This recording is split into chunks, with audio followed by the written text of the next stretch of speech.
So next I'm going to jump on to how to improve your YouTube videos. So this actually could be quite interesting because I have in theory made videos for about 10-15 years. And it's, I know how to physically make the video. I know how to do stuff.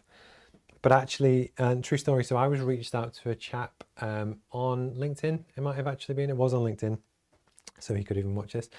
And he highlighted to me, he was from Bangladesh, basically about YouTube SEO. And actually, could he do that service for me? And I was honest with him and I said, actually, I don't know what it is. So I did my homework. And again, what was quite funny is that he wanted obviously to sell me his service. But I wanted to do my own homework just to kind of learn exactly what it is. So this was just yesterday I was kind of doing this. And again, it was really interesting. I'm going to keep this as a super short segment, but it might be kind of interesting. The first thing you really want to look at is your headline.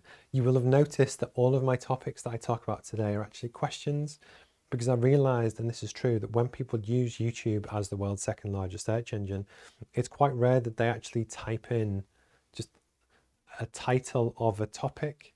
They normally ask questions. So one of the things that I wanted to talk about today is how to improve my YouTube videos, how to quit your job, how to grow my business sustainably. It's that subtle tweak that actually what we're starting to do on the kind of SEO front is starting to look at the title. Because actually, but phrase it in a way, what do people kind of actually search for? You got your thumbnail. So your thumbnail is really important for something that you kind of, it's what gets people's attention. Truth be told, for a long time, I didn't pay that much attention to it just because I physically make the videos and I've got a lot of other stuff going on. But actually, I'm trying to put a little bit more effort in to do that, but it's something that's kind of important. But the next one, which I'm going to talk about, is something called TubeBuddy.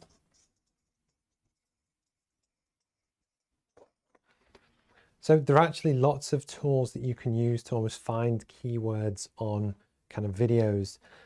This was one that I found when I was kind of searching through YouTube, and what it essentially does, same as like hashtags, when you have topics and tags and different stuff in relation to different videos, it almost helps tell Google and therefore YouTube what the video is about, so that if you're interested in a certain topic, it could be business, it could be sales, it could be strategy, it could be YouTube, it knows to send people towards it.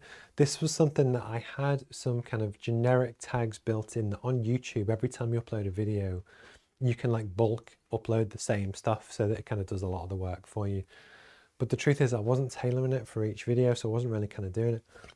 This thing called TubeBuddy allows you to see everyone else's channel, what do they do, but then likewise, if there's a really popular channel, it could be like a Gary Vee business channel, you can actually see all of the tags and stuff that they had on their videos and quite literally copy them and then put them on yours. And what you're essentially doing is starting to actually link more traffic to your stuff in a way that I just wasn't doing this. And the other one is in your description. So this is the main kind of body of text that goes with the videos. I'll be honest with this one as well, I used to kind of just leave it as generic promotion for the roadmap. I wasn't even really tailoring it. And that was a mistake because essentially YouTube is looking for that. And the thing that I also learned yesterday on a video on YouTube was actually it even tracks the speech and what you talk about to make sure that the words that come out of your mouth also talk about the stuff that you're talking about. So it all kind of lines up. And it was just really interesting that basically when you're looking to grow and get traction on the world's kind of global stage to promote and talk about stuff, there was so much stuff that I was putting all this effort into the visuals on video and audio and different stuff, but actually nobody was able to find it because of the way that I was doing it. It was almost just, it was a subtle win, which almost, kind of rarely kind of helps. And the other thing which I need to kind of look through, I've mentioned before about click-through rate. So your click-through rate is massively important. That basically it's for every 100 people that YouTube shows your thumbnail to, how many people click on it? And if it's below 10, it kind of, you die a death. But if you get it high as possible, it knows to show it to more people, which is really important. One of the reasons that I disagree with this is almost that now when you go onto YouTube, a lot of it is like clickbaity, where it makes you want to click on it so they get high click-through rate. But actually, that's not the content that I want to create, so I haven't really kind of done that. And the other one is your watch time.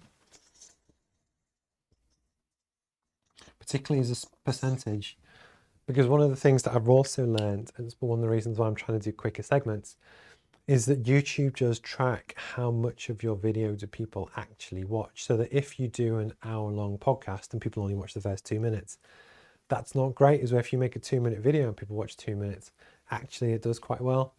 So even your length of your videos and trying to be brief and to the point and snappy and stuff, all of this stuff really helps to help boost your YouTube videos. It's all stuff that I'm going to kind of tweak and build into my kind of setup. That yes, compared to professional YouTubers that all they do all day every day is create content, they can like nail this. I'm busy, I have a business to run, so I can't do all of it. But actually, since learning about it, there are little tips and tweaks and stuff that I want to incorporate myself. I will let you know how I get on.